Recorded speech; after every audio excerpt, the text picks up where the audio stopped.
खास जानकारी देने वाले हैं और वीडियो के आखिर में इसके वैज्ञानिक फायदे भी बताएंगे। जनेऊ, जिसे संस्कृत में यज्ञोपवीत कहा जाता है, दिखने में तो ये साधारण सा 3 धागों वाला सूत से बना धागा होता है, लेकिन हिंदू धर्म में इसको 16 संस्कारों में से एक संस्कार माना जाता है, जिसे उपनयन संस्कार कहा जाता है। आपको बता दें कि जनेऊ में 3 सूत्र त्रिमूर्ति ब्रह्मा, विष्णु और महेश के प्रतीक, देवचरण, पितृशरण और ऋषिशरण के प्रतीक, सत्व, रज और तम के प्रतीक होते हैं और इसे व्यक्ति बाएं कंधे से ऊपर और दाईं भुजा के नीचे पहनता है। मतलब कि इसे गले में इस तरह डाला जाता है कि वो बाएं कंधे से ऊपर रहे। आपको जानकर हैरानी होगी कि जनेऊ के एक एक तार में 3-3 तार होते हैं, यानी कुल तारों की संख्या 9 होती है।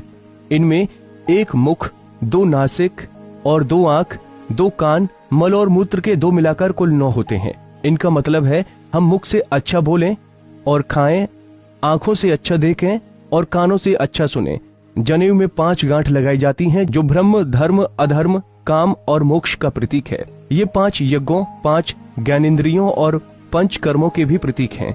तो वहीं जनेऊ की लंबाई 96 अंगुल होती है, क्योंकि जनेऊ धारण करने वाले को 64 कलाओं और 32 विद्याओं को सीखने का प्रयास करना चाहिए। वैसे तो सही मायने में बच्चा जब 8 साल का हो तभी जनेऊ पहना देना चाहिए, उसके बाद ही शिक्षा शुरू करानी चाहिए।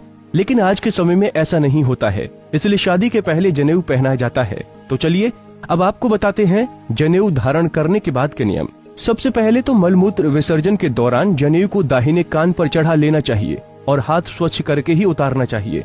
इसका मूल भाव ये है कि जनेऊ कमर से ऊंचा हो जाए और अपवित्र न हो, और अगर जनेऊ का कोई तार टूट जाए या 6 माह से अधिक समय हो जाए तो बदल देना चाहिए। खंडित प्रतिमा शरीर पर नहीं रखते। धागे कच्चे और गंदे होने लगे तो पहले ही बदल देना उचित है। तो वहीं घर में जन्म मरण के सूतक के बाद इसे बदल देने की परंपरा है। जिनके गोद में छोटे बच्चे नहीं हैं, वो महिलाएं भी जनेऊ संभाल सकती हैं, लेकिन उन्हें हर मासिक धर्म के बाद इसे बदल देना पड़ेगा। इसके अलावा बता दें कि जनेऊ को शरीर से बाहर नहीं निकाला जाता। साफ करने के लिए भी इसे कंठ में पहने रहकर ही घुमाकर धो लेते हैं। भूल से उतर जाए तो प्रायश्चित की एक माला जप करने या बदल देने का नियम है। अब ये तो आप समझ ही गए होंगे धार्मिक दृष्टि से जनेऊ कितना फायदेमंद है, लेकिन हम आपको इसके सेहत से जुड़े फायदे भी बताने वाले हैं।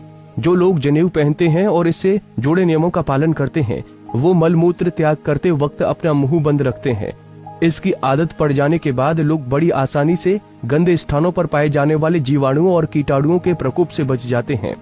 जनेऊ को कान के ऊपर कसकर लपेटने का नियम है। ऐसा करने से कान के पास से गुजरने वाली उन नसों पर भी दबाव पड़ता है जिनका संबंध सीधे आंतों से है।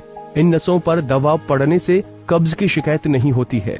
पेट साफ होने पर शरीर और मन दोनों ही सेहतमंद रहते हैं। तो वहीं रिसर्च में मेडिकल साइंस ने भी पाया है कि जनेऊ पहनने वालों को हृदय रोग और ब्लड प्रेशर की आशंका अन्य लोगों के मुकाबले कम होती है। जनेऊ शरीर में खून के प्रवाह को भी कंट्रोल करने में मददगार होता है।